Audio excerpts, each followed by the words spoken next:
পার্শ্ব বিষয় কয় প্রকার? 8 প্রকার, ঠিক আছে। এই ক্লাসিফিকেশনের এক্সাম্পল এবং প্রকারভেদ থেকে কি আসবে, প্রশ্ন আসবে মাস্ট। এখন দেখো, which of the following is not a proper noun, এখানে কোনটা প্রপার নাউন না, ঠিক আছে। প্রপার নাউন হচ্ছে নির্দিষ্টভাবে কিছু বোঝাইলে হচ্ছে প্রপার নাউন। আমরা এই যে কবির, এটা হচ্ছে প্রপার নাউন, ঠিক আছে। তো এগুলো হচ্ছে কীভাবে হইলো, আমরা হচ্ছে ব্যাখ্যা পড়াবো তোমাদেরকে। জাস্ট তোমাদেরকে হচ্ছে দেখাচ্ছি যে আসলে কীরকম টাইপের প্রশ্ন আমার আসে পরীক্ষাতে, শুধু এইটাই ধারণা দিচ্ছি। তারপর হচ্ছে what kind of noun is river, river কোন ধরনের নাউন, ঠিক আছে। রিভার হচ্ছে তোমার কমন নাউন, ঠিক আছে। ধরো হচ্ছে পদ্মা, পদ্মা হচ্ছে তোমার প্রপার নাউন, কিন্তু এটা কি একটা নদী না, এটার পদ্মা, মেঘনা, যমুনা এগুলো হচ্ছে নদীর নাম, কিন্তু এদের সাধারণভাবে কী বলবা, সাধারণভাবে নদী বলবা, ঠিক আছে, রিভার। তো এটা হচ্ছে, দেখো এটা কোথায় আসছে, এটা কিন্তু 44তম BCS আসছে, ঠিক আছে। দেখো তারপরে they called on the telephone, এটা কোথায় আসছে, সিওতে আসছে, দেখো। তো they called on the telephone, দেখো আমাদের হচ্ছে প্রনাউনের অনেকগুলো প্রকারভেদ আছে, যেমন পার্সোনাল প্রনাউনের প্রনাউন হচ্ছে তোমার 8 প্রকার। তো এর মধ্যে হচ্ছে কি পার্সোনাল প্রনাউন, পার্সোনাল প্রনাউনের অনেকগুলো আবার রূপ আছে, ফর্ম আছে। তো এখানে হচ্ছে যেহেতু এটা একটা ভার্ব, ভার্বের পরে কি বসে, অবজেক্ট বসে না, ভার্বের পরে কি বসবে, অবজেক্ট বসবে। হ্যাঁ, এখানে দেখো, এখানে সবগুলোর মধ্যে এই আসটা হচ্ছে কি অবজেক্ট ফর্ম, আর এখানে এটা হচ্ছে উই হচ্ছে সাবজেক্ট ফর্ম, দেয়ার হচ্ছে পজিটিভ ফর্ম, হার্টস এগুলো হচ্ছে কি পজিটিভ, ঠিক আছে, এই ফর্ম। তো এখানে আস হচ্ছে অবজেক্ট, এগুলো আমরা বিস্তারিতভাবে পড়াবো ইনশাল্লাহ তোমাদেরকে। তারপর হচ্ছে কি হো, হোয়াট, হুইচ, আর, এটা কি হবে, দেখো এটা হচ্ছে 12তম BCS আসছে।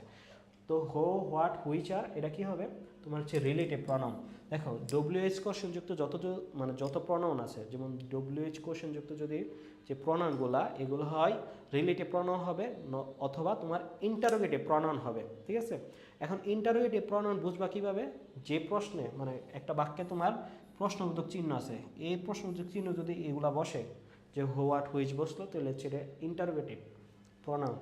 যারা হচ্ছে এখন কম বুঝতেছো তারা টেনশন করার দরকার নাই, কারণ হচ্ছে কি আমরা বিস্তারিতভাবে তখন আমরা যখন প্রনাউন পর্ব এটা করবো, ঠিক আছে।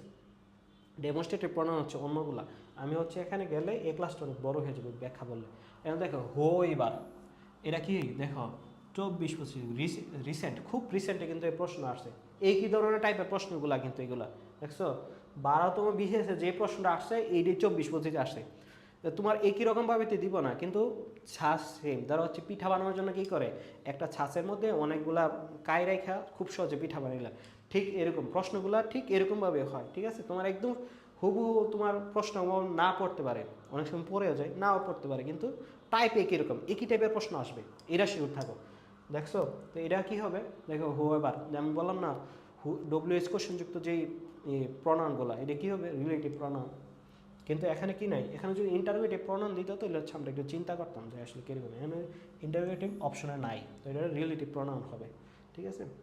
এরপরে দেখা হচ্ছে father loves me, father loves me, তো এখানে হচ্ছে লাভস, এটা তোমার কোন ধরনের ভার্ব, দেখো transitive verb, auxiliary verb, simple verb, intransitive verb. তো একটা কথা মনে রাখো, এই যে ফাদার, এটা হচ্ছে কি তোমার, যারা হচ্ছে আমরা বেসিক মোটামুটি ক্লিয়ার আছে, আমি অত্যন্ত দুঃখিত, তারা হচ্ছে জানার কথা। দেখো সাবজেক্ট, ভার্ব, এই যে অংশটা মি, এটা কি হবে বলো তো, এটা হচ্ছে অবজেক্ট, মোটামুটি এটা আমরা জানি। তো হচ্ছে যেই ভার্বের তোমার অবজেক্ট থাকে, যেই ভার্বের অবজেক্ট থাকে, সেই ভার্বকে বলা হয় ট্রানজিটিভ ভার্ব। এর কি থাকবে, অবজেক্ট থাকবে, হ্যাঁ, অবজেক্ট থাকবে। যে ভার্বের অবজেক্ট থাকবে এটা হচ্ছে ট্রানজিটিভ ভার্ব, যে ভার্বের অবজেক্ট নাই এটা হচ্ছে ইনট্রানজিটিভ ভার্ব। আর অক্সিলারি ভার্ব হচ্ছে কি, সাহায্যকারী ভার্ব। এই সিম্পল ভার্বে আরেকটা কি ভার্ব বলা হয়, প্রিন্সিপাল বলা হয়। এই সিম্পল ভার্বের দুইটা ফর্ম হচ্ছে ট্রানজিটিভ, ইনট্রানজিটিভ, আরেকটা হচ্ছে তোমার অক্সিলারি, এরকম।